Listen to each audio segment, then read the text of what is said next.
Екібастұздағы Татулық және Диспетчерская көшелерінің тұрғындарын жылдар бойы алаңдатып келе жатқан коммуналдық проблемалар жетерлік. Аталған округ депутаты Нияз Макраев қалалық әкімдік өкілдерімен бірге көптің көкейінде жүрген сауалдарға ден қойып тыңдап қайтты.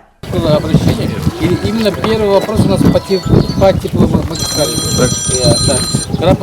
Расул здесь присутствует, да?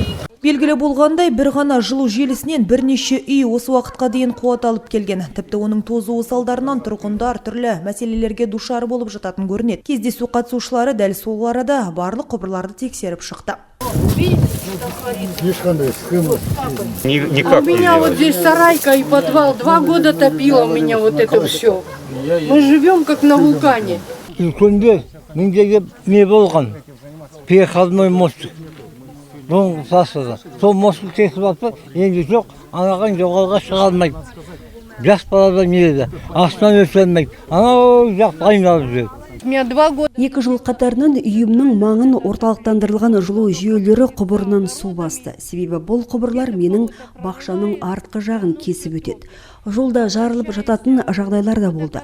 Горводоканал кәсіпорнына мәселені айтып жүгініп едік, бізге қатысы жоқ деді. 2 жыл қатарынан мөлшерінен тыс су басып, 2 жыл егіннің жемісін көрмедім. Қала әкімінің орынбасары Қаныш Әділжанов мердігер ұйым Граппострой серіктестігіне жұмыстан нақты бекітіп берді. Бұл ретте тұрғындар тарапына да өтініш айтылды. Нақтырақ айтсақ, аулада жылу желілеріне барынша қолжетімді жағдай жасауға шақырды. Граппострой мердігер ұйымы келіп, толық тексеріс жұмыстарын жүргізеді. Барлық бау-бақшаларыңа кіріп байқайды. Үйде болуларыңызды сұраймыз. Жылу желілерін қалыпқа келтіру тұрғындарды алаңға салған мәселенің тек шеті ғана. Теперь воду, питьевую воду. Бізге кәріз жүйесінде реттеп береміз деп айтылып еді, тіпті уәде берілген. Оған қоса ауыз су мәселесі бар. Ол бізге барлық үйлердің бау-бақшалары арқылы келеді. Сәйкесінше жазды күні баршасы оны суарғандықтан бізге жетпей де қалады. Балалар ойын алаңшасы да жоқ. Көше бойында футбол ойнаса, көліктер сәйкесінше жол бойымен ағыла жөнеледі. Көшемізде бала саны көп. Аула орнатып берсе жақсы болар еді.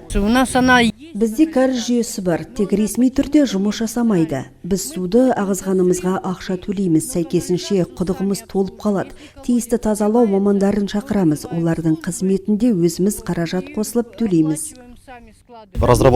Южный ауданы бойынша кәріз сызығының арнайы жобасы құрастырылды. Екінші кезең бойынша оң қорытынды шығарылды. Бюджеттік өтінім тиісті орынға бағытталды. Қаржыландыру жолға қойылғасын жобаны жүзеге асыруды бастаймыз.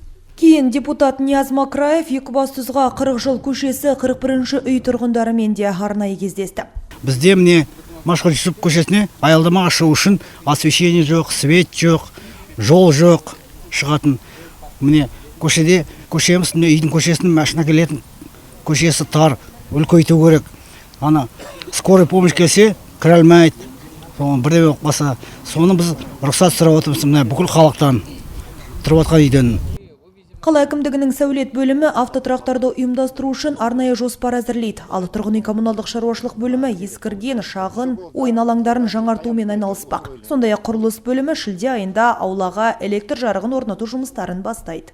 Парковка у вас здесь будет. Старые это элементы мы вывезем на склад.